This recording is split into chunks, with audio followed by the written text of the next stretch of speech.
Good evening everyone. Online students, can you tell me whether it is audible and visible?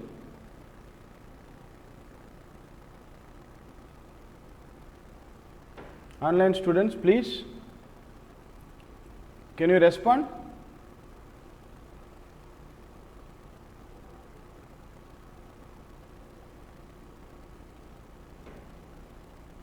Okay, thank you Abhinaya, thank you Sohini.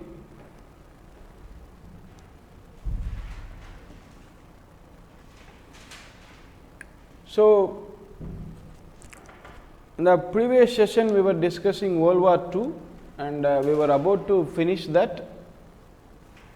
Let us resume that part and then later we will discuss other topics. Thank you all, thank you for responding. So, we are discussing what was the outcome of Paris Peace Treaties of 1947. So, the outcome was actually it held in Paris 1946 and then victorious wartime allied powers UK, USSR, United Kingdom, France, they all negotiated the details of peace treaties with Italy, the minor Axis powers, Romania, Hungary, Bulgaria, Finland, following the World War 1945. Treaties allowed Italy, particularly Italy, Romania, Hungary, Bulgaria, Finland to resume their responsibilities as sovereign states. And then in international affairs to qualify for membership in United Nations. We all know League of Nations formed after World War I and United Nations is formed after World War II. So, United Nations was a little bit, not little bit, far better than League of Nations. In League of Nations, America did not join. And in League of Nations, actually it met very few times, like 4 times a year. That was another problem. And it actually asked members not to trade with belligerent countries like Germany and others. It was a time of depression, economic depression, that countries actually wanted to trade with everybody for economic benefits. So, because of all these reasons, League of Nations was not actually that strong. Okay. Then, what were the territorial changes made post World War II? So, these are very important. We know Italy was part of Axis powers. So, what happened to Italy? Italy lost Libya, East Africa. We all know that actually North Africa and East Africa were the places in Africa at that time, particularly. So, those areas were occupied by all these countries, European countries, North Africa and East Africa. UK had its colonies and then Italy had its colonies, France. So, all these countries had their colonies in Africa.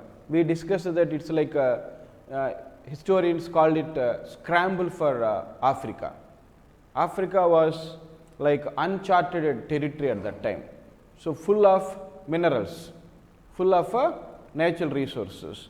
So, all these countries were competing. So, all this I told you one of the important consequences, impact of World War is that these countries lost colonies. It was like end of colonialism. Okay.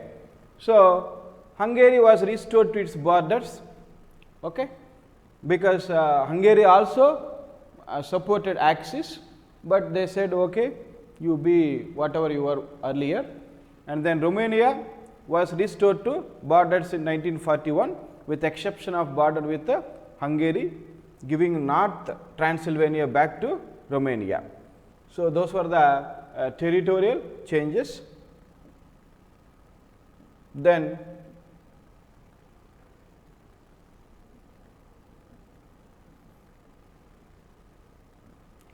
what about Bulgaria? Bulgaria was restored through borders of January 1941, most of the times before 1941, because war started 39, and returning war there. Macedonia to Yugoslavia, Eastern Macedonia and Western Thrace to Greece. And then USSR also took control of many of the countries in Eastern Europe where they had fought the Germans. This included Poland, Romania, Bulgaria, Albania, Hungary, Czechoslovakia. So, they had to, all these countries were given to themselves, to the time of 1941. Now, Japan and Eastern Asia, we all know that Japan occupied so many countries, so many islands in East Pacific. So, particularly to the right of China, okay, all those we have seen that which country, Singapore, okay, Taiwan, all these countries were occupied by Japan. Now, the US and allies occupied Japan. So, we all know that Japan and Germany were very aggressive. Japan was unprecedented.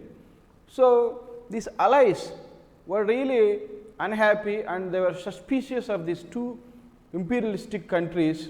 They always tried to go for imperialism, military expansion, aggression. That is why they wanted to stay there for some years until things settle down, until they get that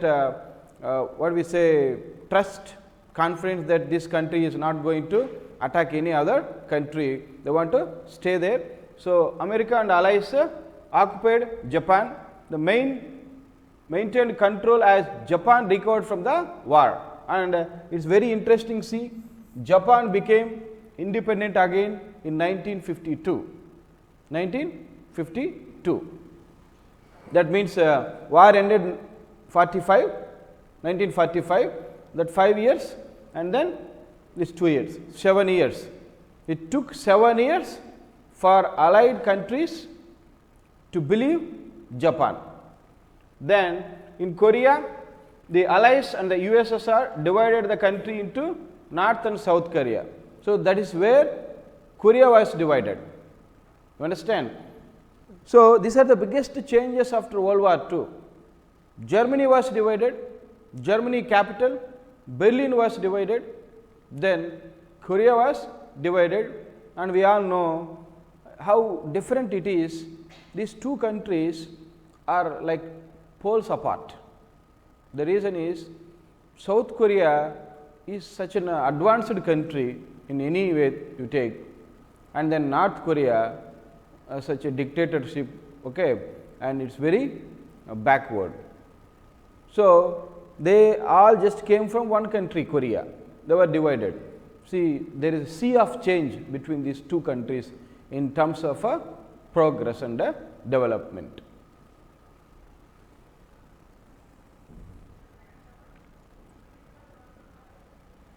Then timeline of important events 1939. See, it is better to learn all these dates and the time at once. That is why I would like to discuss right now. Okay? Important timelines.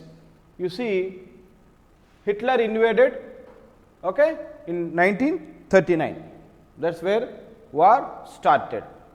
Then in 1940, rationing starts in UK. Rationing, they started thinking whether to go for war or not. They delayed. And I will tell you one more thing, that 6 months were there. They call it a pony war. Are you aware of it?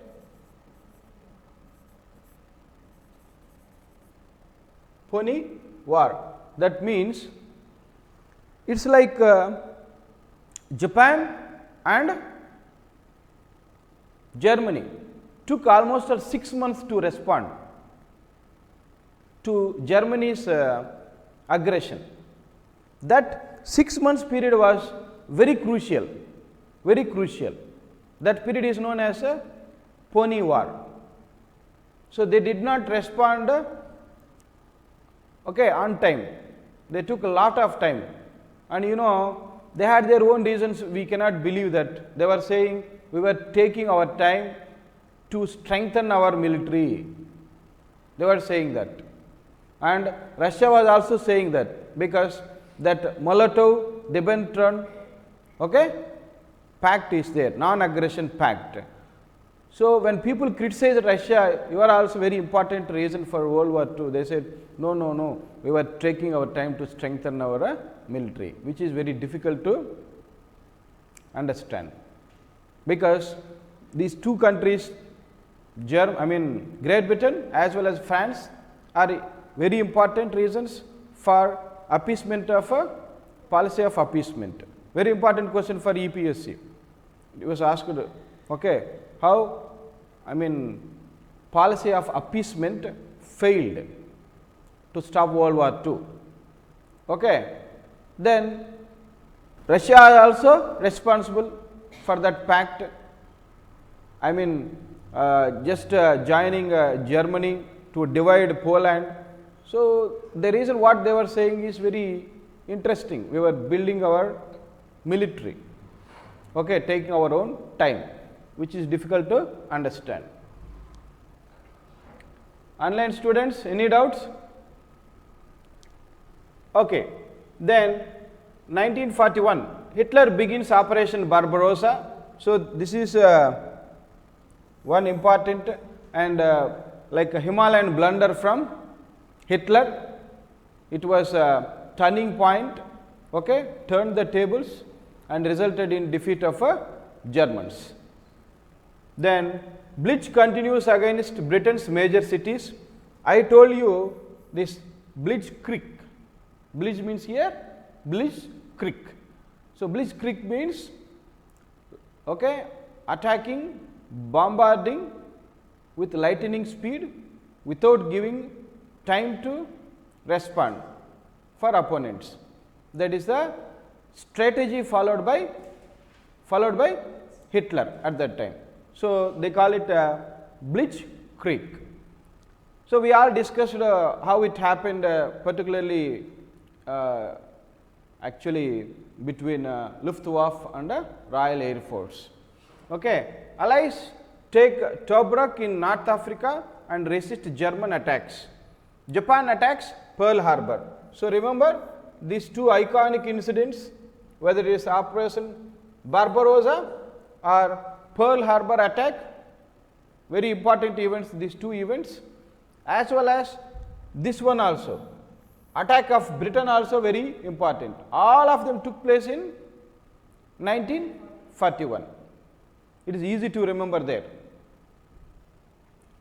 And I think we were here Dunkirk.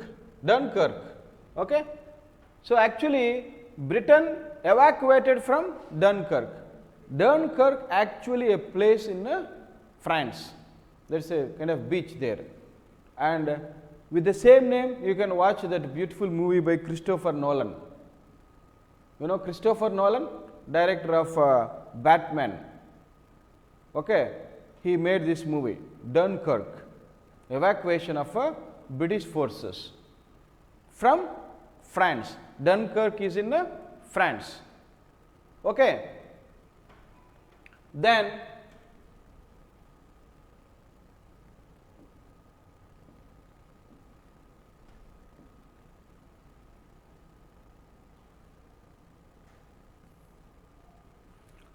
now we have 1942, Germany suffers setbacks at Stalingrad.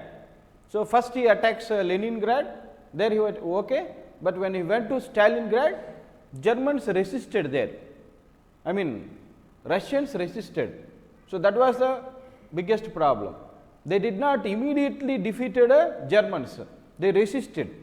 That is a strategy. It was a very cold country, and people cannot fight there for days together. So, that important period where Russians resisted Germans, at Stalingrad. Singapore falls to Japanese in February. 20,000 people, prisoners were taken. Okay. American naval victory at Battle of Midway in June. So, you know, Midway, it was occupied by Japan. These are all, actually an island, Midway. So, after Pearl Harbor attack, America, allies started this overlord operation, Normandy beaches, huge operation. Then later America comes to these islands. One by one, all islands were freed by America and its allies. Now you can see earlier we used to say UK and its allies. Now it is America and allies, because America has become very powerful at that time. Then surrender at Stalingrad marks Germans' first major defeat. Okay, this is 1943. Surrender of Stalingrad. Then Allied victory in North Africa enables invasion of Italy to be launched. Okay, so they attacked Italy also in Africa. Italy was weak link, I told you. Instead of going to Europe, Central Europe, it was trying to attack all African countries. Okay, in one way Italy is also reason for Hitler's defeat, because once or twice Hitler has to come to Africa to drive UK out of Italy's territories. So, he could have used those forces in Operation Barbarossa. So, that is another problem. Italy has been the weak link. Okay. So, its fascist leader Benito Mussolini was also, not only cruel, incompetent, very incompetent. Then its own emperor have to remove him, they have to arrest him. That was the problem with Benito Mussolini. Now, next, Soviet offensive gathers pace in Eastern Europe. Okay? So, they have to not only resist, they have to chase them. They have to chase them until Berlin. This is what happens. Then D-Day, Allied invasion of France. So, this is what? This is also known as D-Day. Okay. Paris is liberated in August. What is D-Day means? That is a doomsday. Doomsday. Normally, doom means death. Actually, doomsday means that is the end of the world. End of the world. But whenever you say something is important is going to happen, okay, then you call it a D-Day. So, Operation Overlord is also known as D-Day, that Normandy operation. Okay. Then 1945, Auschwitz liberated by Soviet troops. You know, Auschwitz is very important. Auschwitz means that is concentration camp. Concentration camp used by Hitler. Thousands, lakhs of people were sent to that camps and they were killed in gas chambers with poison gas. Those are known as a concentration camp. One of the very famous, okay, concentration camp is Auschwitz. Russians reach Berlin, Hitler commits suicide, Germany surrenders on 7th May. So, this is what happens. After that, atomic bomb are dropped on Hiroshima and Nagasaki. Japan surrenders on 14th August. So, 1945 is very important for Hiroshima and Nagasaki bombing, for these two events. And then Russia, Hitler also committed suicide in the same year 1945. Okay. So, 41 and 42 are very important in terms of the events, 43 also bit. So, this is the timeline of the events. With that, we end this topic. sometimes questions are asked, for example, you need comprehensive knowledge of First World War and Second World War sometimes to answer the questions. For example, when they ask how Germany was responsible for 2 world wars, then you have to merge your knowledge of First World War as well as Second World War to answer that question. So, my advice to you is, don't separate these 2 topics, try to compare, try to see. Okay. For example, if you see in the First World War, Italy was a part of actually partner for Germany. Okay, you call it Central Powers, but it did not participate in the war. Later it supported allied forces. Here from the beginning it was partnered with the Axis countries, but it is very much weak link. So, like this, that word Central Powers there, Central Powers here, Axis powers, and then you see Russia in the First World War it actually was defeated, and the Second World War it joined hands with Germany. Later it has to again fight a war with Germany. So, these are the kind of analogies, comparisons you have to make, that really helps you understand World War I and II very well. Particularly when they ask how Germany is responsible, sometimes they ask how Hitler is responsible. The question is, no one country, no one person is responsible totally, but the degree of reason may vary from one country to other country, one person to other. But if you say one person, it is Hitler.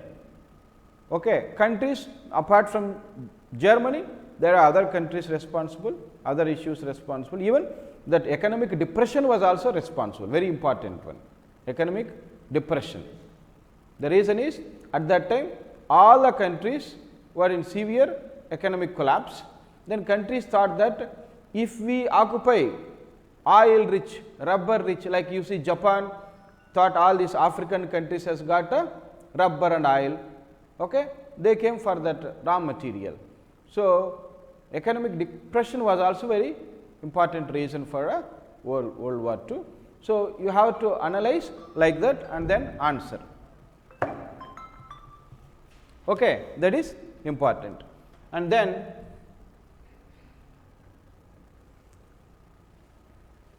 policy of appeasement questions can be asked like that. These are the all previous questions. Treaty of Versailles. How Treaty of Versailles? What was the Treaty of Versailles in the First World War? In Second World War, how Treaty of Versailles caused World War II? That is what you have to learn, Treaty of Versailles in 2 perspectives, with 2 perspectives. Okay. Now, in one of the classes I taught feudalism. Actually, we were supposed to discuss feudalism, colonialism and imperialism. So, today we would like to deal with the unfinished business, that is colonialism and imperialism, and after that we will start another important revolution, but a different revolution, that is industrial revolution. Very huge topic, the biggest topic of all these topics, that is a industrial revolution. So, we will discuss these 2 topics right now. Online students, any doubts? Where were they surrendered? Fijaz Siddiqui, who were they surrendering to? Okay, surrendering to allies, allied countries. Fijaz Siddiqui, they were surrendering to allied nations like USA, USSR, particularly USA, Great Britain and France. Okay, these are all allied countries, they were surrendering to them. So, after World War II, allied countries took the charge. Okay, they just stayed in Germany, they stayed in Japan. Okay, so they were actually taking all the shots and these countries were surrendering to them. Is it clear, Fijaz Siddiqui? Okay. Now, let us discuss this topic.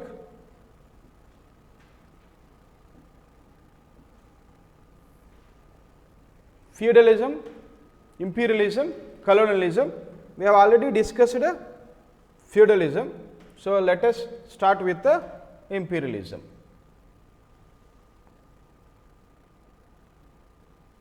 Colonialism and imperialism. So,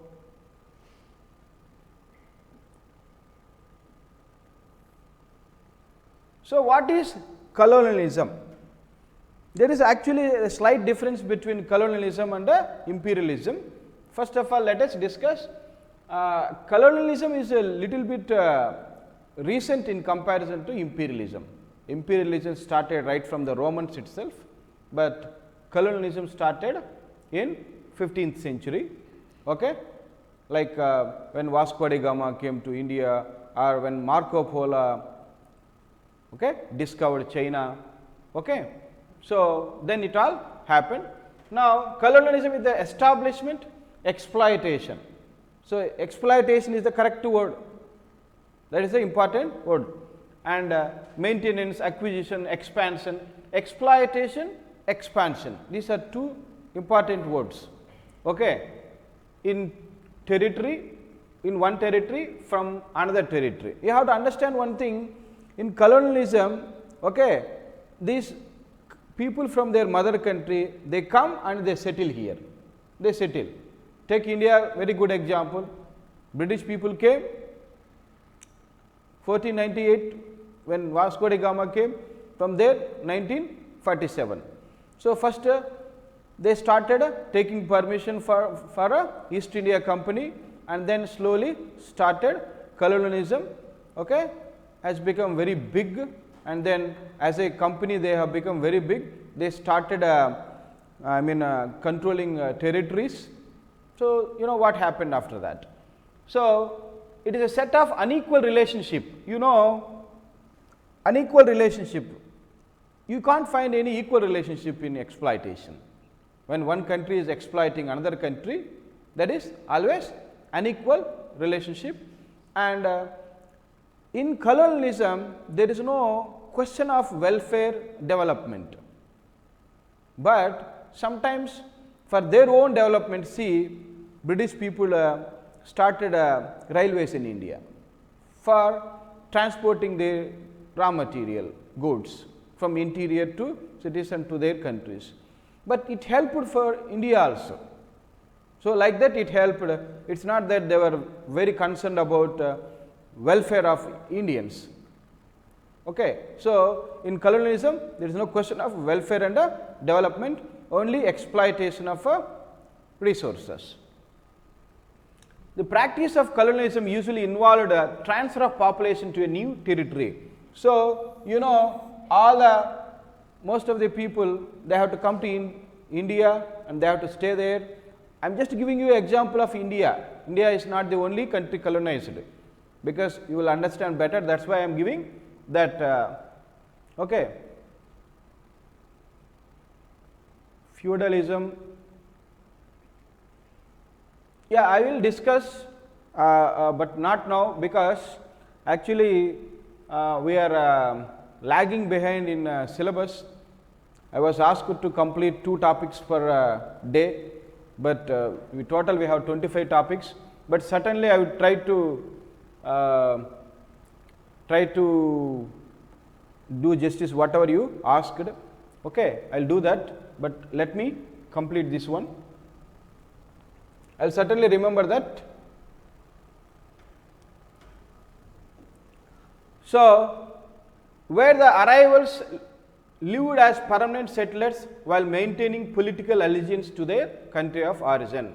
Political allegiance, that means here take Great Britain, they came to India, but those UK people in India, they still have that allegiance to their crown. Whatever crown says, they do it. Understand? You see Cornwallis, he was in American Revolution. He came to India also. He was there in Battle of Plassey. So, it is like a job for them. Wherever they are posted by, I mean crown of UK, they come to that country and they do their duty. So, they are maintaining that political allegiance to their country of origin. Okay. Students are asking full screen. Let us keep it in full screen.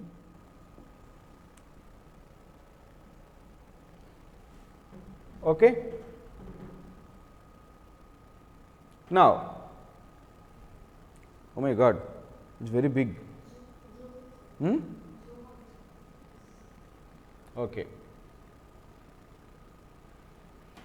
Now, let us check voyages and explorations aiding colonialism.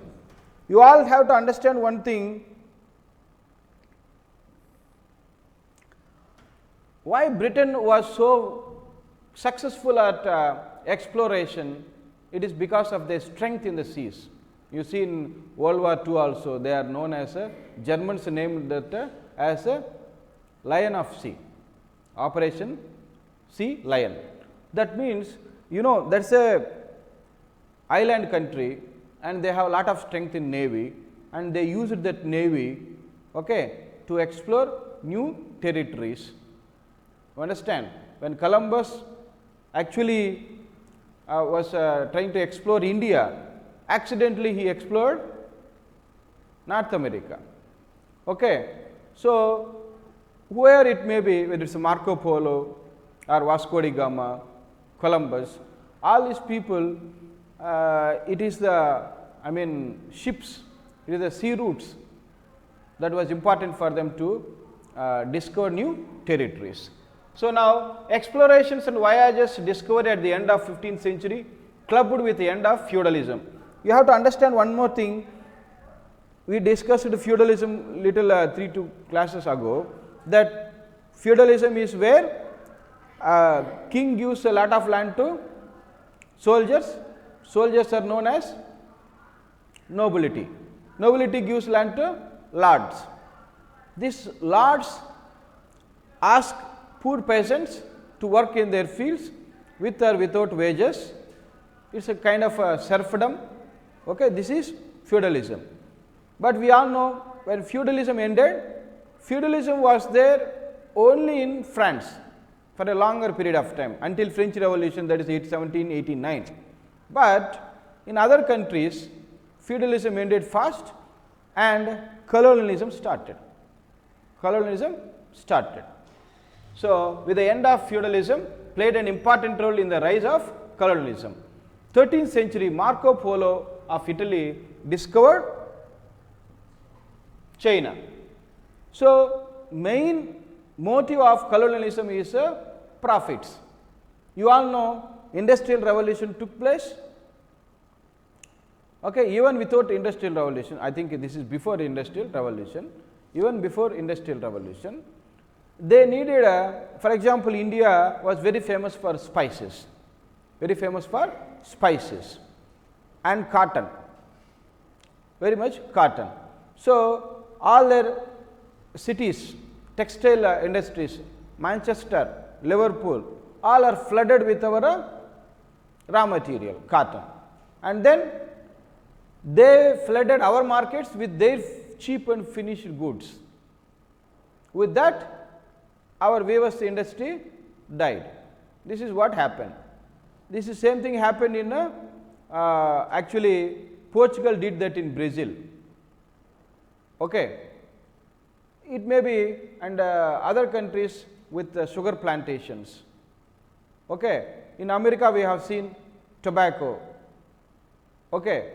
So, each country has its own natural resource, particularly raw material, and these colonial powers wanted those raw material.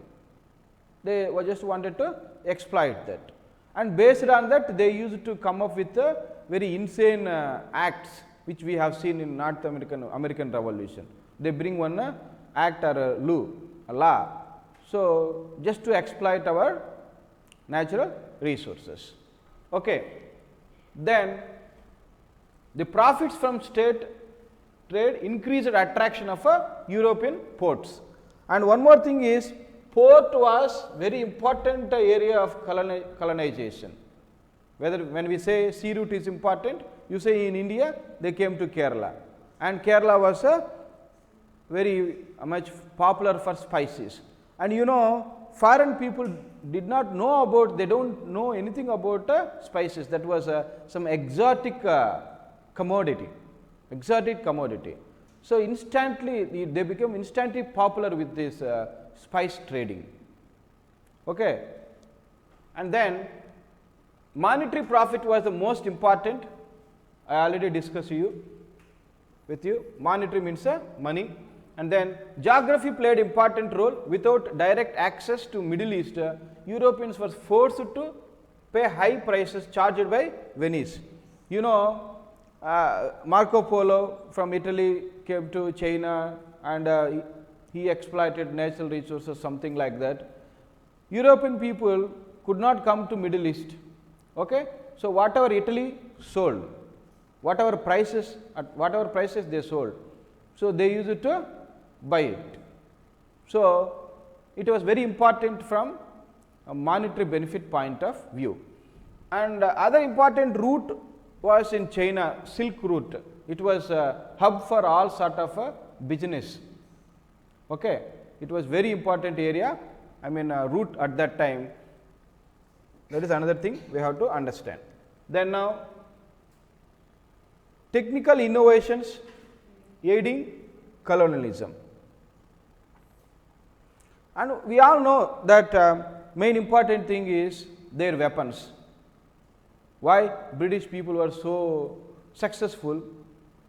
If you see, British people were only 1 lakh people at one time when they came to India. Indians were 30 crore people. 30 crore people. How 1 lakh people control 30 crore people? They have weapons. They create fear, and they take our own people as soldiers and police. Then they control us. Otherwise, if you see that statistics, 1 lakh people controlling 30 crore, that is simply, I think we feel that how unfortunate we were, how inefficient we were, allowing British people to rule us for so many years. In terms of number, there is no comparison. So it's all because of their strength in technology. For example, compass for direction, and then astrolabe, it was something which determines the location of ship. Art of mapping and developing battleship, better ships. These are all very important for any explorer, particularly sea explorer, very important. And apart from that, as I told you, arms and ammunition, that is very important. And then knowledge of geography of the sea. Then they were able to develop accurate maps of sea routes, and again gain knowledge of weather patterns. You need to know weather patterns also, a particular area, whether it is Atlantic or any other sea. You cannot start your voyage in terms of in the times of a storm or any monsoon. They need to have a specific knowledge of weather patterns. And then, so that is a kind of they are themselves med departments at that time. Okay, they used to depend their own knowledge. Now information is very free, extensively shared, but at that time it was a very important wealth. If you have that knowledge, all other people will come to you and try to take advice from you. And then the newfound lands were rich in mineral resources. Many had very good natural harbors which could be developed into ports, and they can be used as nodal points of trade. European merchants sought to establish their setup. They started from colonies, and then that is why the word came into colonization. You know, this is the etymology of the word colonization. When they came to any particular country, they started colonies, and it was known as colonization. Okay. So, that is regarding. Then impact of colonialism. One hand, Europe countries saw very rapid increase. On the other hand, those countries who are colonized, okay, there is one staggering statistics, but I don't know how they assessed. It is said that British people took whatever they took from India, it is worth $45 trillion, not billions. Where is a trillion? $45 trillion at that time. Okay? Maybe they might have added inflation also. Even in these times, 45 trillion means it's a huge amount. Okay? So, there are some questions that great Shashi Tharoor debated in British Oxford University itself, whether British had to pay reparations to India. If so, how much? So, one of the assessments is that $45 trillion. That was huge. And then Europe started importing products like spices. I have already discussed that. And then cotton, very important, spices and cotton from India. And then Spain set up sugar plantations in Central American colonies. This is Spain. And then Portugal, they put up plantation system in Brazil. Then countries like Holland, actually Holland was not able to colonize as much as other European countries. What they were doing is they were renting their ships. See, there were huge profits out of the colonies by providing ships for commerce to Britain and the European countries. You may get doubt that Britain was very good at ships and everything. Why are they renting from Holland? Maybe Holland was even better country. So, they were in the beginning they were giving those ships for commerce. And then on the other hand, impact of colonialism on the colonies was appalling. So, it is very natural, the countries who colonized prospered, the countries who were being colonized became pauper. This is the truth.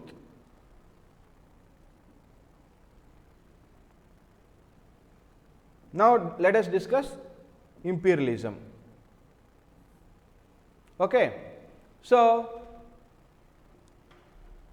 imperialism, you all know that, let me tell you in the beginning itself, colonialism part of imperialism, and imperialism is extension of colonialism. You understand? When you talk about which is world, imperialism is world, as I told you, it started right from Romans.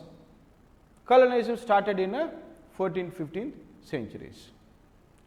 So, that is the big difference, and imperialism does not really talk about wealth, all those things. They just wanted to occupy any territory, any country. There may be wealth, that is a different thing. Complete control with the help of military. Colonialism is not like that. They come in the disguise of a trade, and if something works, then take control of territories, then they try to expand. If they cannot do it, they leave it, but it worked in India for them. That is how they do it. So, it comes in the disguise of a trade, something like that. Now, the term imperialism draws attention to one country exercise power over other, whether through settlement, sovereignty, or direct mechanisms of control. That means attacking countries and then occupying them. Imperialism is defined a practice when country influences other territories through military might. And imperialism based on the idea of overtaking based on power. It is using their power to control outside their state. Okay? So, one country, they go to outside of their country and they attack other country, they gain control over it. It is politically also, right from the beginning, politically, okay, economically, everything. But colonialism is not like that. In the beginning, they do not try to control of political things. that is a different thing. Colonialism more of a commerce and monetary matters. Then if works, then they become imperialism. As I told you, colonialism is extension of a imperialism. I mean imperialism is extension of a colonialism. Colonialism part of imperialism. That is what we have to understand. Online students, any questions? Okay. Then difference between imperialism and colonialism. I have already discussed this. Let us discuss colonialism. Imperialism is the idea compared to the practice and implementation of ideas. Okay. So colonialism is part of imperialism. Then imperialism is a natural extension of colonialism. In the age of industrial revolution, then imperialism, as I told you, political acquisition of a foreign territory. What is imperialism means? Political acquisition of a, acquisition means occupying a foreign country or territory. Then according to some authors, militarism is also important for imperialism. But two things you have to understand. Militarism means sometimes you may attack them to occupy, sometimes without attacking you may occupy it. You know, when one country has a lot of military, without any battle, without loss of lives, that country may surrender. Okay. Here they surrendered because of military, but they did not use military. Sometimes when people do not surrender, when any country does not surrender, war may take place, then there will be a lot of loss of a life. That is a different. But in both the contexts, war is won with military. Sometimes military is used, sometimes military causes fear for other country to surrender. So that is the role of militarism in imperialism. Okay. Then in the case of imperialism, state acquiring completely takes the territory. Okay. Then however, in the case of colonialism,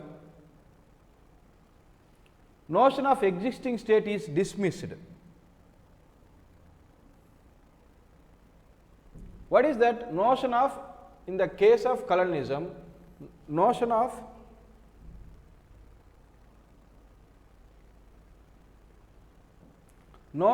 existing state is not dismissed. So what is notion means? Idea of existing state is not dismissed, but that colonized territory is now under the control, the benefit of outside colonizing entity. What is outside colonizing entity? That means take Great Britain, their crown, their country is a colonizing entity. India is a country which is colonized. Okay. Colonization is a term used to describe settlement of places like India, Australia, North America, Algeria, New Zealand, Brazil, which were all controlled by Europeans. Then imperialism on the other hand is described where a foreign government governs a territory. Okay. So with significant settlement. The scramble for Africa, I think we have discussed it many times. The scramble for Africa in late 19th century, American domination of Puerto Rico, Philippines can be cited as examples of imperialism.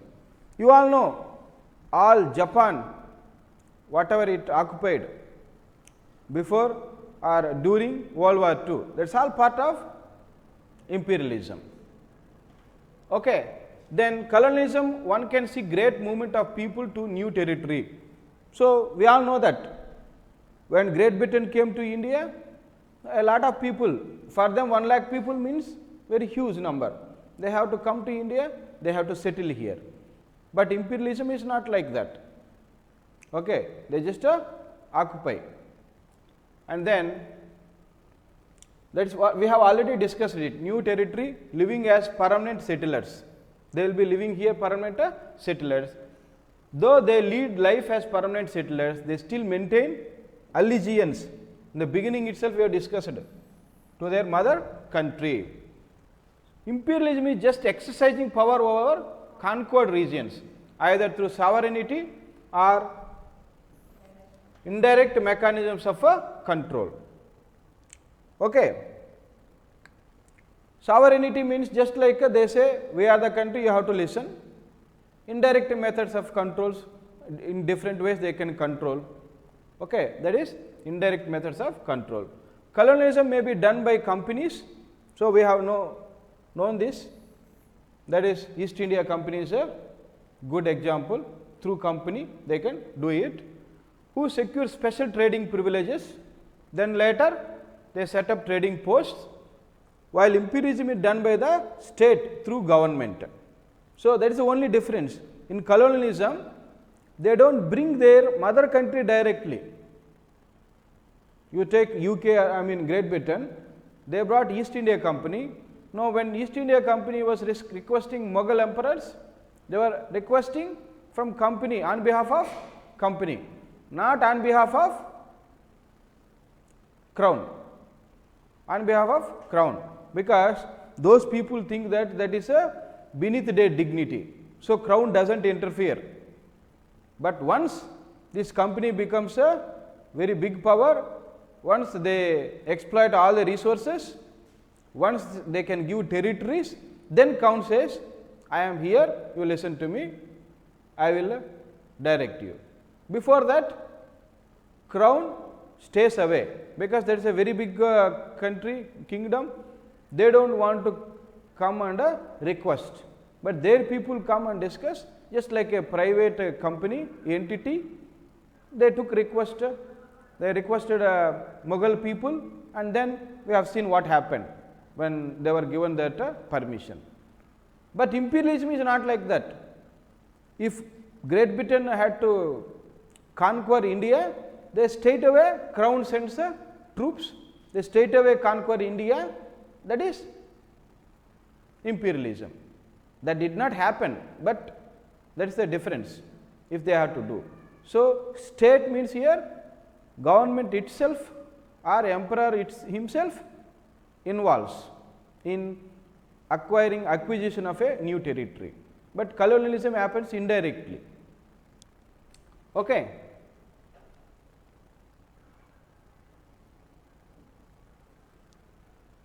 So, coming to the origin of the two, imperialism has a longer history than colonialism. Okay. Means in imperialism, they do not invade place, a rule, but they rule from their own land. So, other land. Siddiqui, I cannot understand that question. Empire and imperialism are same. I think there are some typos. So many other land, I mean for imperialism you can see, I mean Japan attacking all those islands, okay, conquering, that is better example, and even Africa is also better example. They did not colonize, straight away they went and occupied those countries. So, Africa is better example, most of the European countries did not colonize them, straight away they occupied. Okay.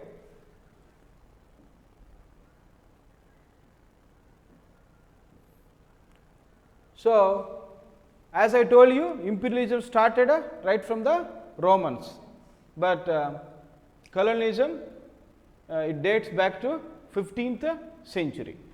Okay. So, colonialism has its origin when Europeans started to look outside that country, pursuing trade. Okay.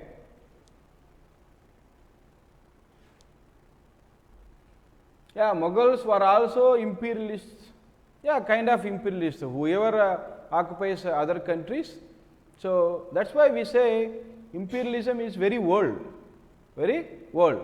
occupying all the countries is a territories is a imperialism. That is correct, Mohak Sharma. I am asking that imperialism means they do not come and rule, but they stay at their own place to rule another place. No, that is actually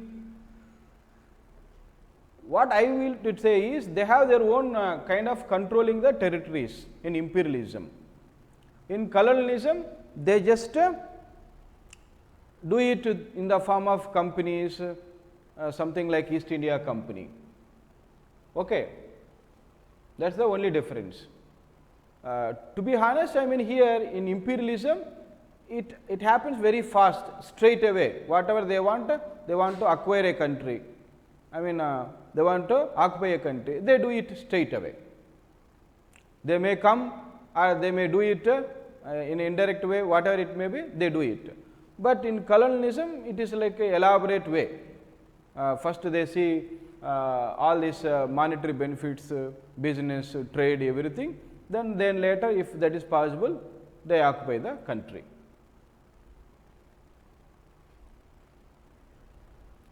So, but they stay at their own place to, okay. Let us check it out, Fija Siddiqui, whether it this answer helps you or not. And then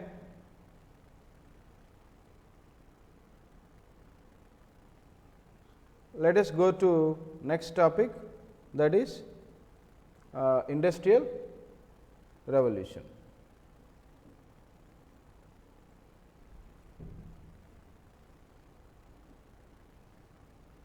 Industrial revolution.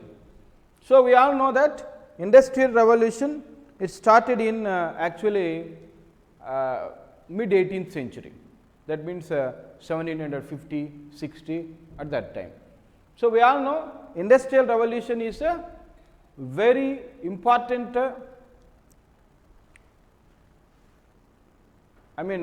development, important thing happened for many of the countries, but again here UK is the place where it all started, but it was not confined to only UK, it spread to North America, spread to so many European countries, spread to many other countries.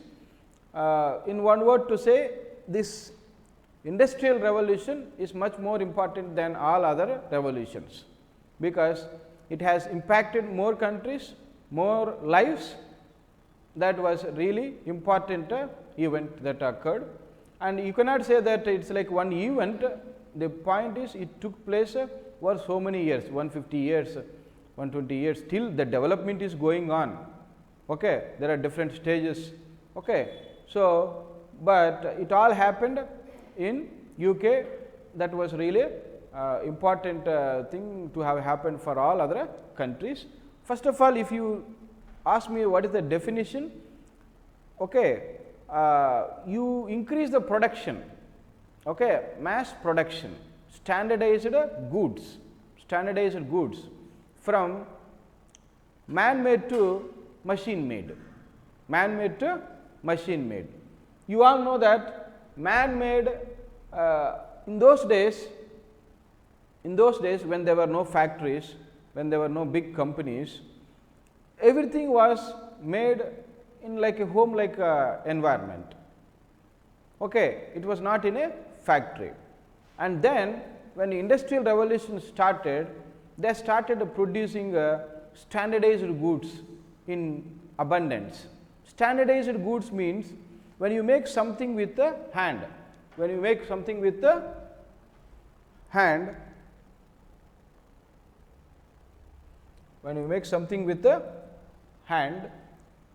actually the quality, the size may vary from one to other, but when you do it in companies or factories, that is what we call standardized products. All are of same quality, all of same size, and then when you do it, you do it in assembly lines in companies. Okay, so all the products are made and they are delivered. So we all know that capitalism is also I mean important for that industrial revolution, because capitalism is like before that whatever you make it for yourselves or people around you or just near to you, but it was not for it is for your own consumption. But when you want to make it in huge quantities, you have to sell it in market. That market, profit, these are all important characteristics of capitalism. Important characteristic of capitalism. So now, so that is the definition I told you, machine made, from man made to machine made. That is not a mission, that is a machine made. So a new era in the history of mankind began. It is a new era. Okay, you can say somewhere in 18th century, from that is 1750 or 60, that is where it started. When the newly invented machines began to produce consumer goods in abundance. What are consumer goods? Consumer goods. For example, you have one big machine, you make it somewhere else. That machine is not a consumer good. Consumers do not use it. You use it in a company or a factory. What is that? That is a capital good, because that is used to make a lot of profits. It is used in company, that is a capital good. But here we are talking about consumer goods, like all fridge, AC, whatever you buy, all are consumer goods. Okay. Then these changes were first witnessed in Britain around mid of the 18th century. So first time I would like to appreciate Great Britain. Okay. In the previous classes I told you they were the root causes of all evils. Okay. Now this is time to appreciate. It is not a normal thing, industrial revolution. So it all started in Great Britain. So all the nations must thank Great Britain for the first time here. So in the beginning we are going to discuss a few of the inventions, how they changed the total, okay, they are like game changers, path breaking inventions. Okay. And then we will discuss why it took place only in UK or Great Britain. Okay. So UK, Great Britain, every time when I say, you try to understand Great Britain is like all the islands, Scotland, Wales, Ireland, England, all are Great Britain. So when we say UK, it is only England, and England was more powerful than all the other islands. So in the course of time they all occupied, England occupied other territories. Whatever they did for the whole world, they did for their country also. Okay, that is what happened. So that is why sometimes, because I was trying to be careful whether that is certain to use UK or Great Britain. So now there were hundreds of inventions during this period, but we cannot discuss all of them. So let us discuss a few of them. Spinning jenny. We all know that cotton is okay, made into yarns, okay, that thread. So what is the machine used? That is a spinning jenny. So James Hargreaves developed spinning jenny in 1764. Okay. This machine allowed workers to spin more wool at one time, greatly increasing the productivity. We all know what is the use of a machine. A machine is more productive, it can manufacture more products in less time, and you can replace more workers also. This is what happened. So machines replacing workers started from that time itself. Now we are talking about artificial intelligence replacing employees. Okay, this is not a very new thing. It started from 1760s itself. So one thing you have to understand is AI may come, it may replace workers, but the positive is it may create a different jobs, different subjects. Then you have to learn that subject, then you have to get job there. So, that is the positive, this is the negative. Then steam engine, see steam engine revolutionized locomotion, transportation, that is very important, particularly for British people it is very important. James Watt created, actually before James Watt, I do not remember that guy name, but he had that machine, but it was not very developed. That is why he just developed it. Actually less efficient models have been developed in the beginning. So, James Watt actually what he did is he just advanced, okay, he made it again in a better way. So, Watt's version included a crankshaft and gears. So, these are mechanical terms, but crankshaft is very important in bikes, even in many machines. Crankshaft and gears was very much important at that time. That is the greatness, credit goes to James Watt. Okay. And the foundation of modern steam engines, this invention made locomotives and many of the textile machines possible. Okay. Then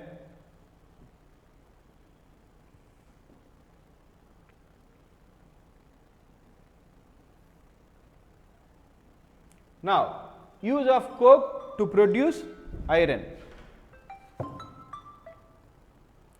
Use of coke to produce iron. We all know that iron ore, okay, from that steel is also made, iron ore, and then first when you want to make any finished good from ore, you have to smelt it in furnaces, a furnace. In a furnace, you have to heat it. So, you know what is a furnace? It is a place where a lot of heat is generated and you have to smelt it. And then it was done in brick furnaces with the help of charcoal. Later they used coke, but it was also very costly and laborious. Finally, Bessemer discovered faster, cheaper methods of producing steel in 1856. Then power loom. Actually, a lot of people in India lost their livelihoods when Great Britain introduced this power loom. Okay. So, this power loom is a modern version of weaving. You all know Edmund Cartwright invented a power loom in 1785. So, you know what weaver's wheel, okay, that is very tough. That is why man made cloths, okay, finished goods are very costly, that is the problem. So, all these people whoever did this man made goods very costly, but British people they take our own cotton, they dump, take it to Manchester and Liverpool, they dump in our markets. So, as they do it with that machines and everything, they can afford to sell for cheaper prices. And Gandhiji was asking, you do not use foreign cloth. Okay, how is that possible? He said, boycott foreign cloth. People were emotional, they boycotted, but how long? That is why it was not successful. The reason is handmade, okay, finished goods in textile are far costlier. They can be offered only by rich people.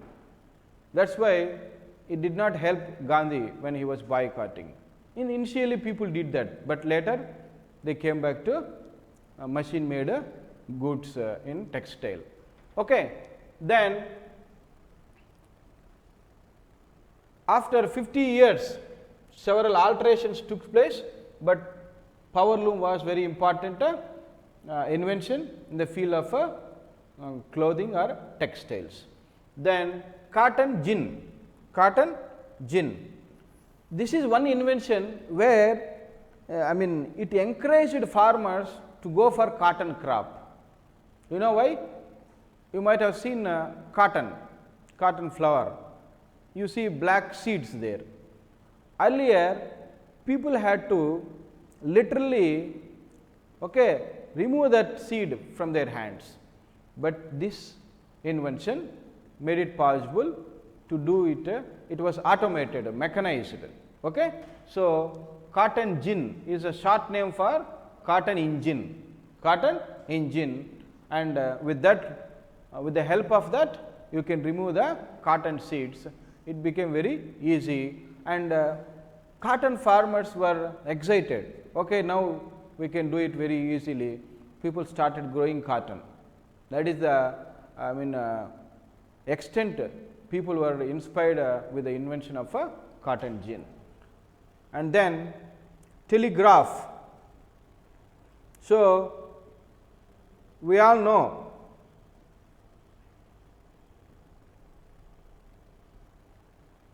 telegraph is a very revolutionary.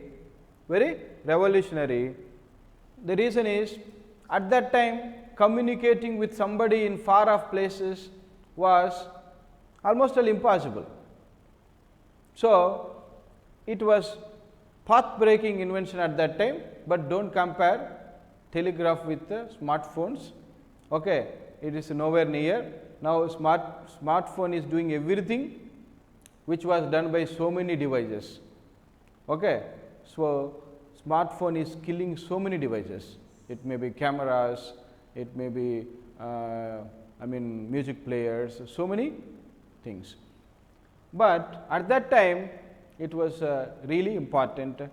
Who did that? Samuel Morse created the telegraph. Invention changed the face of communications. Which field? Communication fields. So, it allowed people to talk to different areas, far away places. This would revolutionize media and personal communication.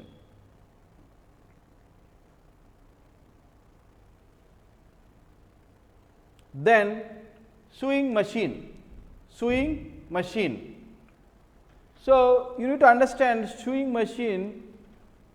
See, we have seen so many inventions in textile industry itself. First, spinning jenny, then power loom, then there what is that? Gin, cotton gin, 3 inventions. Now, fourth one, sewing machine. So, you need almost 4 to 5 inventions to make a finished good. In a faster, in a very what we say, for mass production. So, there are so many inventions for textile industry itself. Then Elias Howe created sewing machine, then this was changed the way clothes were made. Then actually other person, only very wealthy people could afford to have tailors and seamstress at that time. Then it was improved by Singer. I do not know whether you observed or not, most of the tailoring machines you see name Singer like that. So, it was very synonymous with that. So, although Elias Howe created sewing machine in 1844, I feel Isaac Singer became more famous because there are a lot of sewing machines with that name. Then internal combustion engine. So, in mechanics, mechanical engineering, combustion engine is very important. There many other developments came, but combustion engine is such an important thing. Jean Lanier invented the internal combustion engine 1858. Eventually, this engine was used in mass transportation. So, this is in the field of transportation. Earlier communication, earlier textile industries. Now, telephone, it all started. This is a very important beginning. Of course, telegraph was there. After telegraph, important one is telephones. Alexander Graham Bell. I think you all know that his wife's name was Hello. That's why he used the word hello, and he invented it in 1876. Telephone further improved communications, and we all know how many improvisation took place till today. That is a smartphone.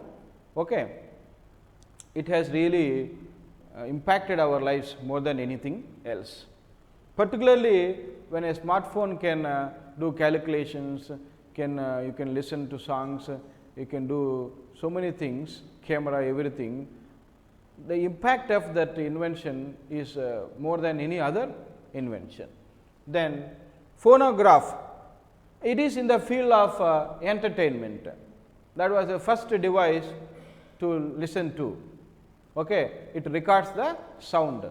So, that was the only device at that time for music and entertainment. So, Thomas Edison. Prior to the creation of phonograph, the only option was entertainment was for live musicians and actors to perform. Then comes a aeroplane. So, perhaps the most famous everybody knows. That is Wright brothers created first aeroplane, and it also has undergone so many modifications, improvisations. That is a different thing, but somebody has to start. They started, and the rest is history. So, this is another, and it is in the field of transportation.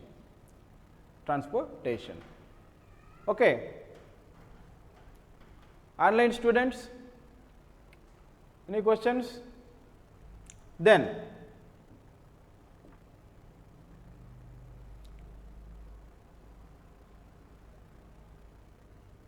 why did Britain become the first nation to witness industrial revolution, or in other words, what was the reason only it started in Britain, not in other countries? So, there are some political, economical, different types of causes, just like what are the causes of a revolution here, these are all very important. Let us get started with first one, the glorious revolution. So, this is revolution within the revolution, but this revolution actually changed the realignment of power. Before that, Crown had a lot of powers. Parliament was there, but Parliament was dominated by Crown. So, whatever Parliament politicians like Prime Minister, whatever they promised to the people, that was not able to be delivered by Parliament because of the interference of Crown. But with this one, people also call this bloodless revolution. No people died, no violence. Then the power changed from, who is that? When William Orange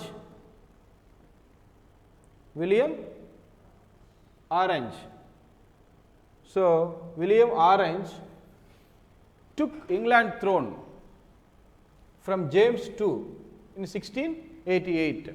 So, you call this a glorious revolution, nobody died, but a transfer of power, and from there itself Parliament started taking more decisions.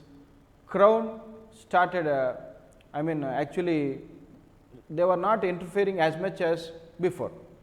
That is the biggest difference. It was very important for industrial revolution. Let us discuss how it was important. The co-monarchy King William and Queen Mary accepted more constraints from Parliament.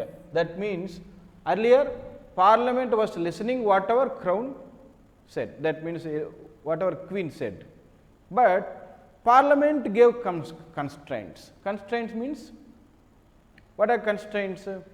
Any limitations, any demands or something like that.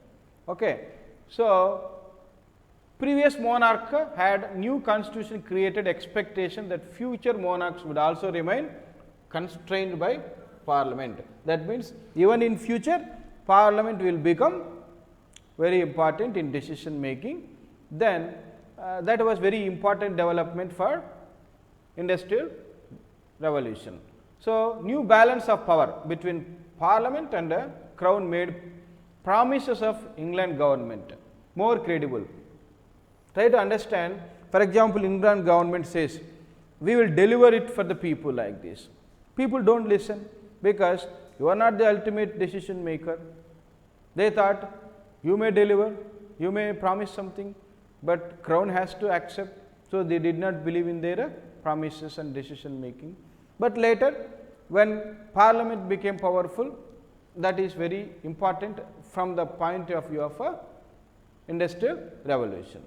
So, now actually it is also known as financial revolution. Financial revolution, that means government has got some money to do something in the best interest of the people. Before that, everything was dictated by Crown. So, government to organize its finances through collection of charges, changes, collection of changes is known as financial revolution. There is also one more term that is known as fiscal credibility. Fiscal credibility means, for example, you have a country, you want to take long term loan, but based on your revenue, based on your debts, based on your property, anybody will give you loan. So, now what happened is the Parliament or England's fiscal credibility increased, So, it can get long term loans and that money can be used wherever it is required. So, financial revolution, fiscal credibility are two important things that happened because of a glorious revolution, or you call it a realignment of power or the balance of power between Crown and Parliament. Okay. And then most prominent element was the introduction of long run borrowing. I discussed all that stuff. Okay. The stable political situation. Now, political situation was also stable. You see, for economic development, even in democracy, if governments are changing frequently, people do not come and invest, business people do not come and invest, particularly from foreign countries. Okay. For that reason, political stability is very important. So, not only the balance between power balance between Crown and Parliament, but also political stability was important factor that triggered or created the necessary atmosphere to flourish industrial revolution.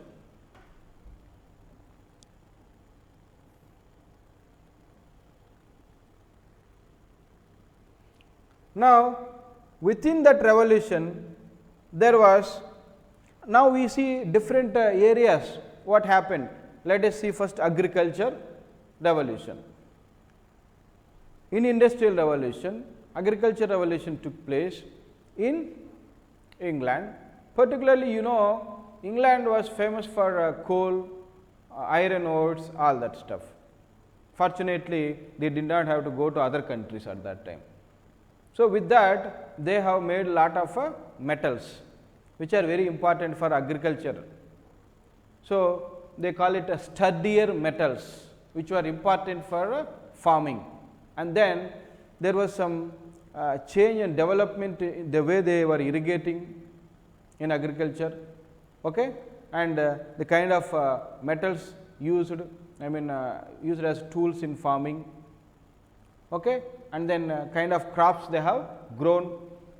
So, all these developments took place, okay? You can see here irrigation, and then the way they were controlling insects, and then they started using horses in agriculture instead of oxes.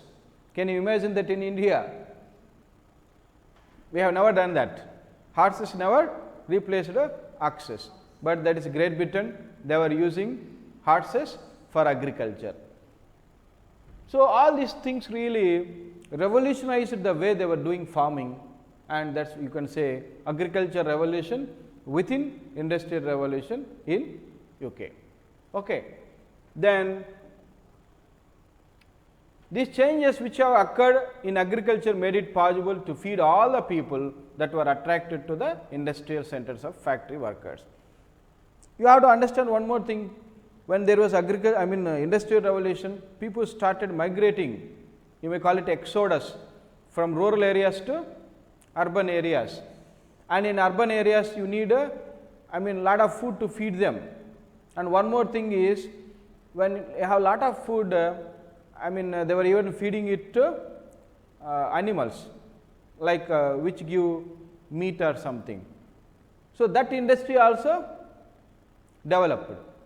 You understand that point? There are a lot of agricultural development, revolution, food grains were there, and it parallelly developed animal husbandry also. Animal husbandry or livestock. Animal husbandry is used for non-meat purpose. Livestock is also developed. So, there are so many other fields which got benefited. You all have to understand agriculture is a primary sector in economics. So, with that so many other sectors depend on. Secondary sector, manufacturing sector depends on that. So, if these two sectors develop, tertiary sector, transportation, everything increases. That is all pure economics. Let us not get into those topics. So, this is what happened with the agriculture revolution. Then, by providing enough food to sustain adequate workforce, there was adequate workforce to work in companies, we have got enough food, and then England was preparing for expansion of a economy.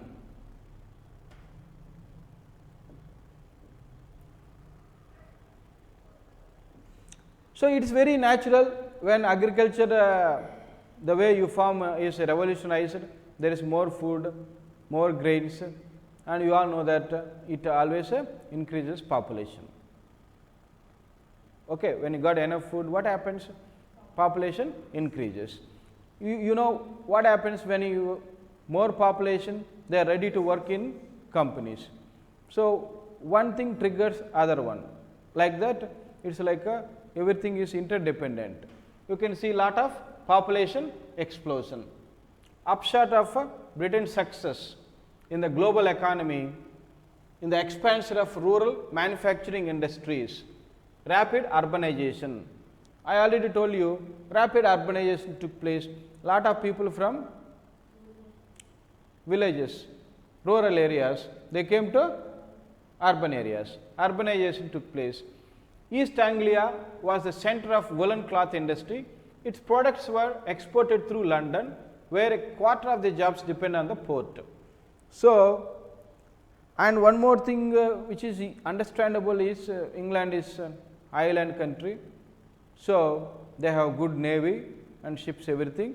They can transport anything from other countries, or they can do importing or exporting. That is easy for us, for them. So, at one point of time 25% jobs, that is quarter of the jobs depended on the port. As a result, population increased.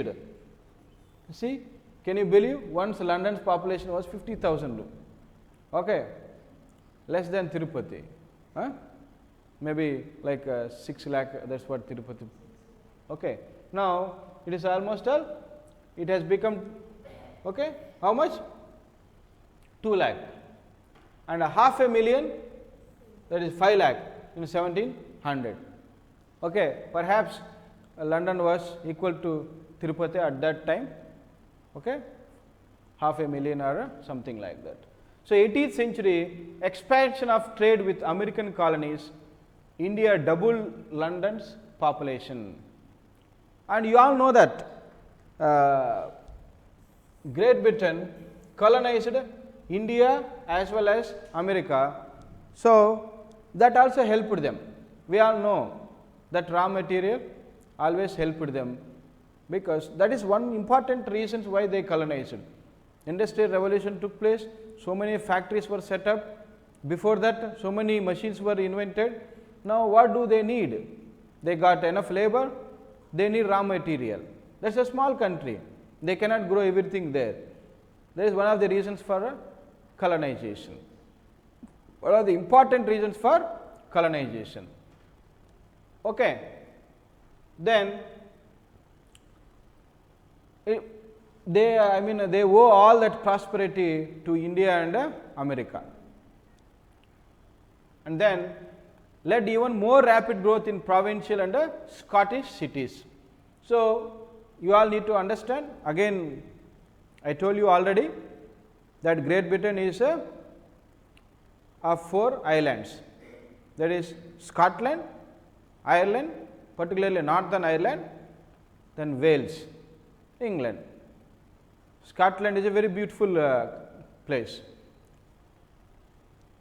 Growing population resulted in more people from countryside being free to work for wages. So economy, earlier in feudalism, people used to work for food or for some other things. Wage based economy did not start, but it actually started because of industrial revolution. So people migrated to cities like London for wages. Eventually increased demand for products such as clothing. Now financial innovations. So whatever this stock market, banking, insurance, stock markets, investments, all these were very new things in those days, but it all started during that industrial revolutions.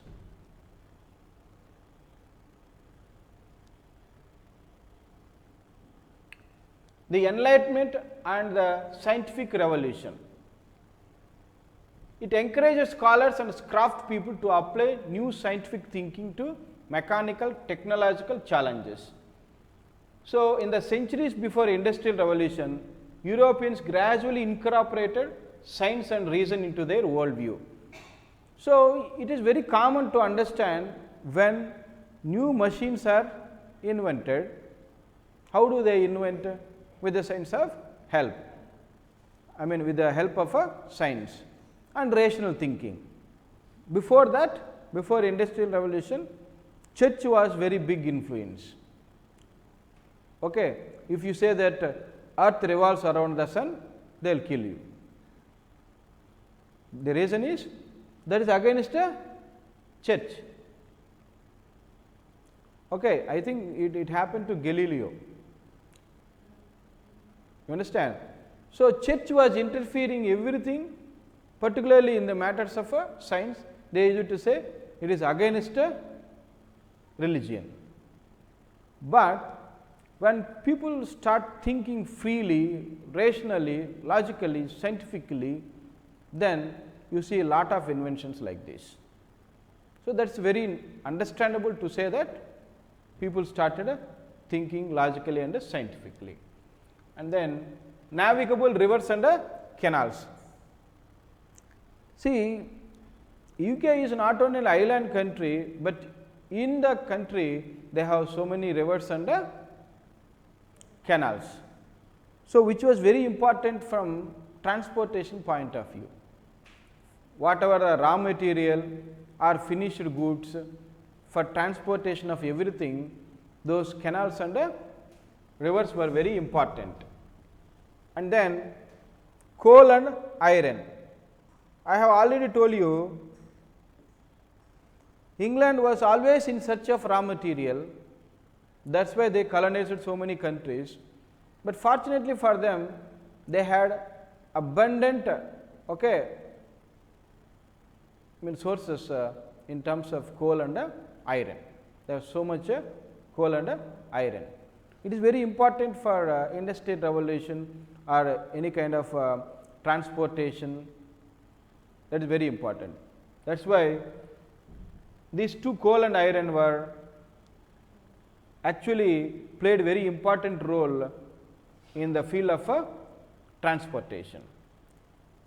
They were plentiful in Great Britain, proved essential to the development of new machines made of iron or steel, powered by coal. You all know that at that time steam engines were there for ships or even railway. Where do you get steam? By using coal. So, those coal deposits were very instrumental for the development of railways as well as steam engines.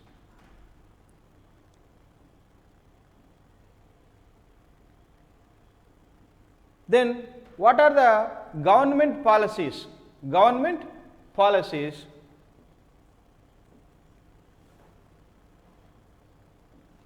that helped industrial revolution. Government policies in England toward property and commerce encouraged innovation and spread of global trade. I already told you pure capitalism is very important there. Okay, if government interferes like communist Russia, you do not see any innovations. So, what they did is, it is pure capitalism. What they actually, people are free to invent. They can invent, they can produce goods, standardized goods like mass production, they can sell it in market for profits. Government did not interfere. For them, country has to grow. So, it is a free country with a capitalistic mottos. So, capitalism was also very important for industrial revolution. So, government created patent laws. You all know, if you invent any device, you call it intellectual rights. If others can copy it, they can also produce it. So, to prevent that, a patent started. So, it started in industrial revolution itself. This is what government did. What is the importance of it? For example, you invent one machine, and if you cannot earn money from it, if anybody can copy your invention, it will not give what is that hope, okay, for any others to invent other machines. For example, you invent something, you get benefited, you become rich, others think, okay, there is something called patent, I too can invent something and can become rich by that, get profits. This is what government's role is, not to say you do not invent that, you do not produce this is all communism stuff. That is why it did not happen all that in Russia. Communism was a little bit against growth and development. And then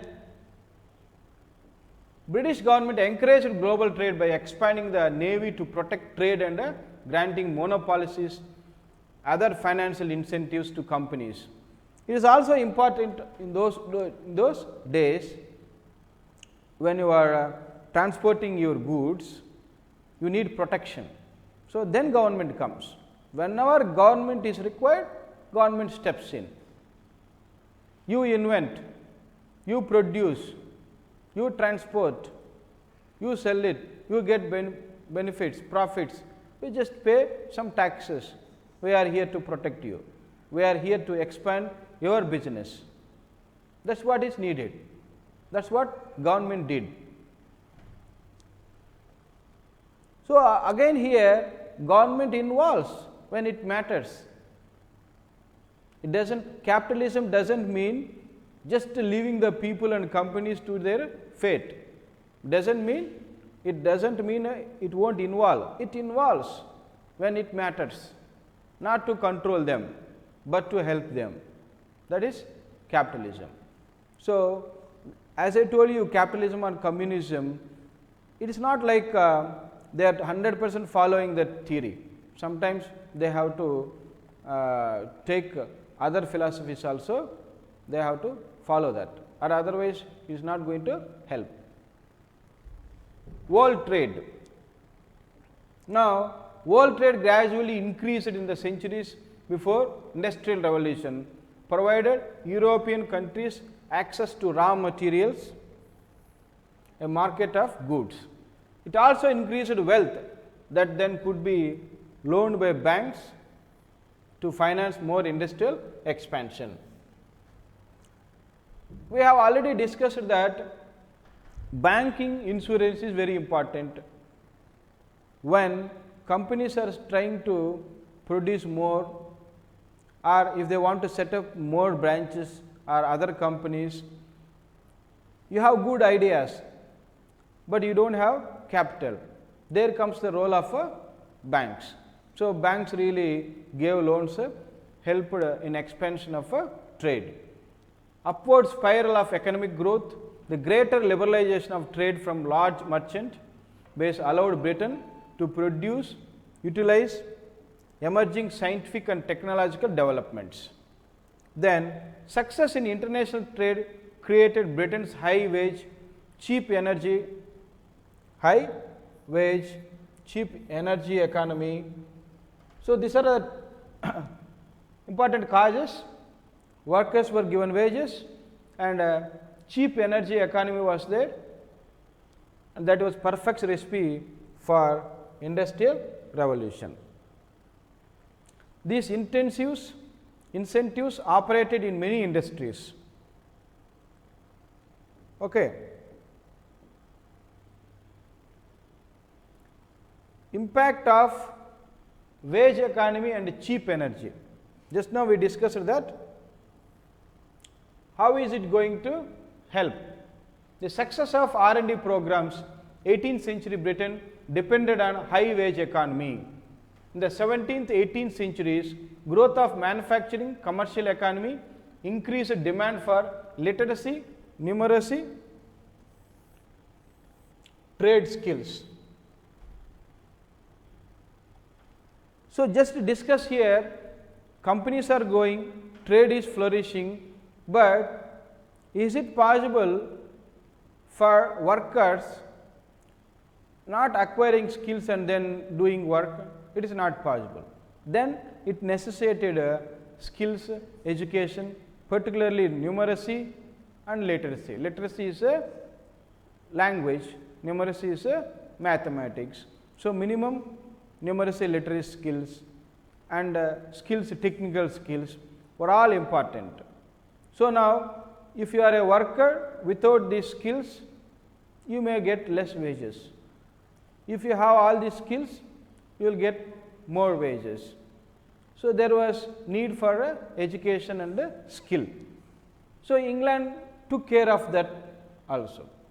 It started trying to imparting quality education, providing skills to its workforce, and it really helped them to sustain that industrial revolution. You see, inventing some machines and then stopping somewhere is not good. So, to sustain that, you need good education and skill for their workforce. That happened. Then high wage economy not only created demand for the skills, but gave parents the income to purchase them. So, this is another important thing. When you give good wages to workers, workers learn skills. You understand? When you are giving minimum wages, who will learn skills? Nobody will learn skills. So, this high wages attracted skillful workforce. This is what happened. And then as a result, British population was highly skilled. Those skills were necessary for the high-tech revolution to unfold. High wages, cheap energy of British economy caused many famous inventions of industrial revolution. Then cottage industry. Okay. It served as transition from rural to industrial economy. Like later industrial factories, the cottage industry relied on wage labor, cloth production, tools, rudimentary machines, that means fundamental, rudimentary machines, and a market to buy and sell raw materials, that is cotton, finished products, that is cloths. And England's weather was also very congenial for cloth textile industry. I used to talk about Liverpool and Manchester all the time, and we all know England is such a very cool country where it rains even in summer, they call it summer. This weather is very important for textile industry. Textile industry flourishes in cool countries, and England was very good destination for that. Particularly northwest of England provided ideal conditions for spinning of cotton, providing natural starting point for birth of textile industry. Then societal and geographical factors. How these societal geographical factors actually are helping industrial revolution. Check it out. In large part due to enclosure movement, the peasantry was destroyed as significant source of resistance to industrialization. So, this is what happens when there is an industrial revolution. It will hit peasants, agriculture labor. That agriculture labor becomes jobless. That jobless agriculture labor migrate to cities, and then they have to work in factories. This is a logical thing. And then landed upper class developed commercial interests that made them pioneers in removing obstacles to the growth of capitalism. England had relatively secure property rights. So, we have already discussed the role of capitalism.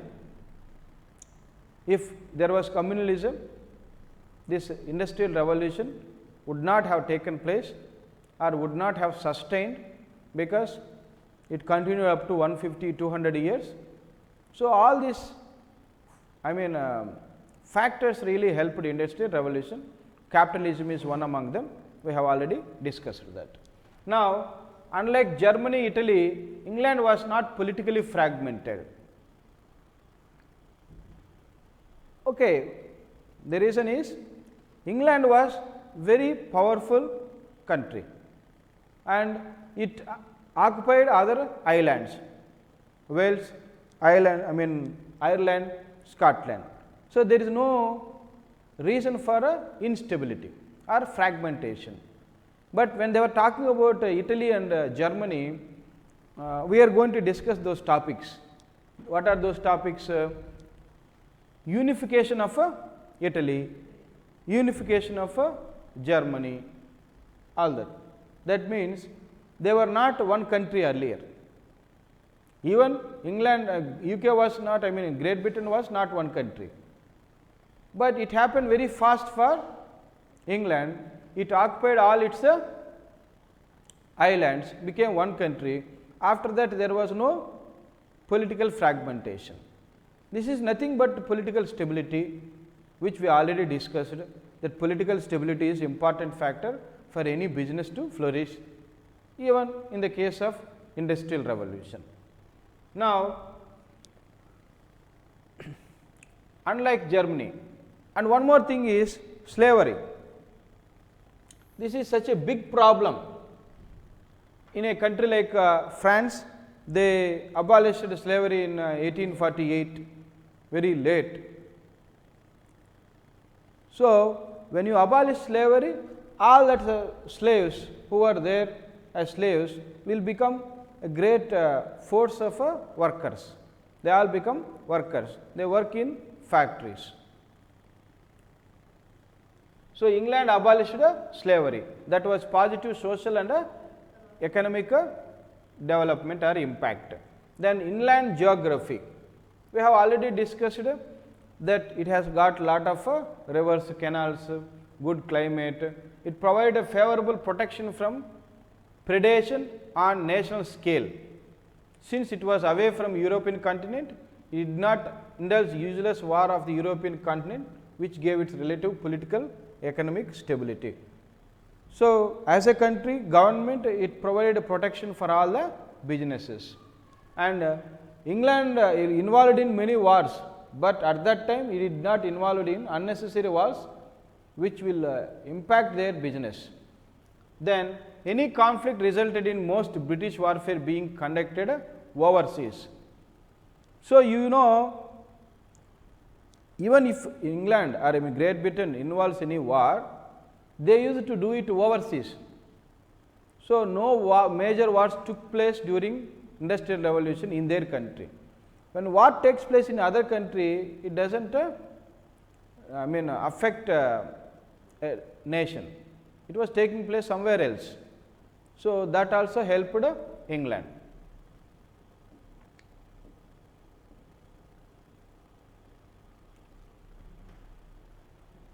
Online students, any questions?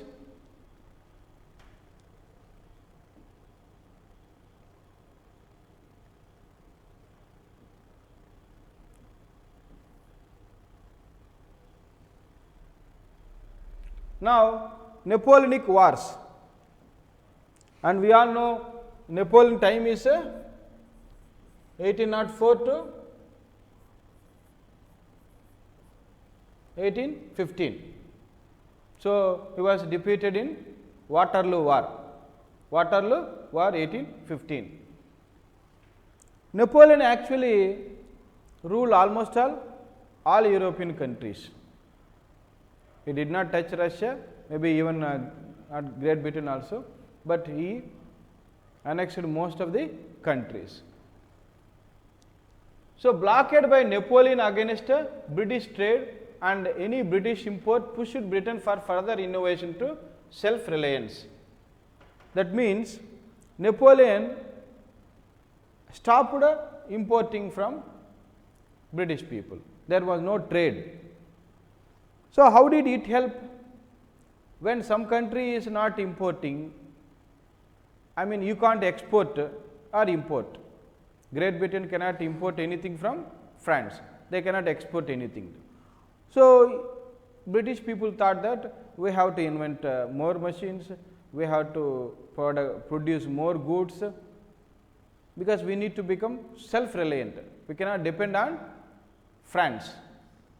So, whatever Napoleon did, that helped British people to become self-reliant, to produce more, to invent more. That is how Napoleon decision helped them. Britain emerged from Napoleonic Wars as the only European nation that not ravaged by financial plunder and economic collapse, possessing the only merchant fleet of any useful size. So, as I told you, Napoleon could not occupy UK as well as Russia. So, that also helped them. Now, Protestant work ethics. British advance was also due to presence of entrepreneurial class which believed in progress, technology, hard work. You see, the culture is also important. Even if you see in India, people from Rajasthan, particularly Gujarat and Maharashtra, they are very entrepreneurial. They start business at very early age, they set up small shops or any business. But in South India, we try to, you see, there are more job seekers in the market than job creators. Once you finish your degree or post graduation, what do you seek for? A good job. But it depends on the culture. In different countries, in different states like India, I told you, we see a lot of people, 10th grade students, 10th grade passed people also start doing stock market business. In some states, even if you are MBA, HR, finance, you may not know anything about a stock market. What is the difference? It is not about education, it is about the culture of that place. So, naturally, UK is entrepreneurial. They have that entrepreneurial spirit. start business, produce more, sell more, get more profits. This is their culture, it is there in their DNA. So, that also helped. The existence of this class is often linked to Protestant work ethic and status of descent. What is this Protestant? Actually, UK actually supported Protestant, Christians are like two classified into two, Protestants and Catholics. Most of the times it discouraged Catholics. For example, Scottish people followed Catholicism. Ireland people, they also followed Catholicism. That is another wing in Christianism. But these people always discouraged that. They have rubbed Protestantism and Catholic societies. But according to this point, Protestants have that entrepreneurial spirit, that work ethics. Okay, that was also important for that. Okay, so online students, any doubts? It's time up. Any doubts?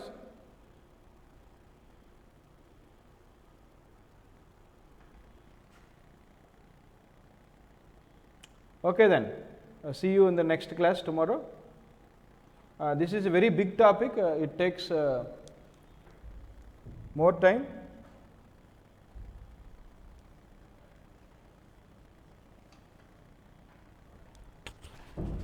We will see you in the next class.